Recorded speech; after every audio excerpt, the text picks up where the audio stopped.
இங்க நம்ம ஹீரோயின் அப்படியே தனியா நடந்து போயிட்டு இருக்கா. ஆக்சுவலா இங்க ஒரு வைரஸ் பரவி இங்க இருந்தவங்க எல்லாம் ஜாம்பியா மாறி இருப்பாங்க. அதனாலதான் இடம் இப்படி இருக்கு. சோ அப்ப அங்க ஜாம்பியா மாறின ஒரு நாய் இவளை அட்டாக் பண்றதுக்காக வருது. இவ ஓடி போய் அங்க இருக்க ஒரு ரூம்குள்ள ஒளிஞ்சுக்கிறா. அங்க உள்ள ஜாம்பியா மாறின ஒரு மனுஷன் இருக்கான். அப்ப இவளை அட்டாக் பண்ண வந்தோனையும் இவ எட்டி உதச்சிடுறா. அப்ப அவங்க இருக்க கண்ணை எடுக்க போறா. அப்ப அங்க கண்ணாடி உடைச்சிட்டு அந்த நாய் உள்ள வந்துருது. அதை அப்படியே உள்ள வச்சு லாக் பண்ணிட்டு வெளியே வரா. ஆனா இங்க என்ன நிறைய ஜாம்பியா மாறின நாயும் வந்துருது. சோ இவ கையில வச்சிருக்க துப்பாக்கியை வச்சு எல்லாத்தையும் சுட்டு தள்ளிடுறா. இந்த பக்கம் ஒரு ரூம்ல ஹீரோயினோட ஃப்ரெண்டு ப்ளூ பிரிண்ட் எடுத்து பார்த்துட்டு இருப்பான். அப்ப பின்னாடி ஒரு ஜாம்பி அப்படியே மெதுவா வந்து அவனை அப்படியே கீழே தள்ளி கடிக்க போகுது. அப்போ பின்னாடி வந்து ஒரு கியூபை வச்சு அதோட தலையில அடிச்சிடறா. சோ அவனை கூட்டிட்டு அப்படியே இவங்க ஃப்ரெண்ட்ஸ் இருக்க இடத்துக்கு திரும்பி உள்ள போய் கதவை லாக் பண்ணிக்கிறாங்க.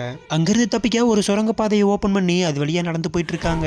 ஆனா அங்க இன்னும் நிறைய ஜாம்பிங்க அவங்களை அட்டாக் பண்றதுக்காக வந்துருது. அப்ப அங்க இருக்க ஒரு பைப்பை பிடிச்சி அப்படியே மேலே ஏறுறாங்க. அந்த கூடத்துல இருக்க ஒருத்தன் இங்க இருந்து நம்ம தப்பிக்க முடியாது அவ்வளவுதான் சொல்றான். ஆனா நம்ம ஹீரோயினும் அவன் ஃப்ரெண்டும் முன்னாடி போய் ஒரு வழியை கண்டுபிடிச்சிடறாங்க. இதோட செகண்ட் பார்ட் வேணா நம்பர் 2 கமெண்ட் பண்ணுங்க.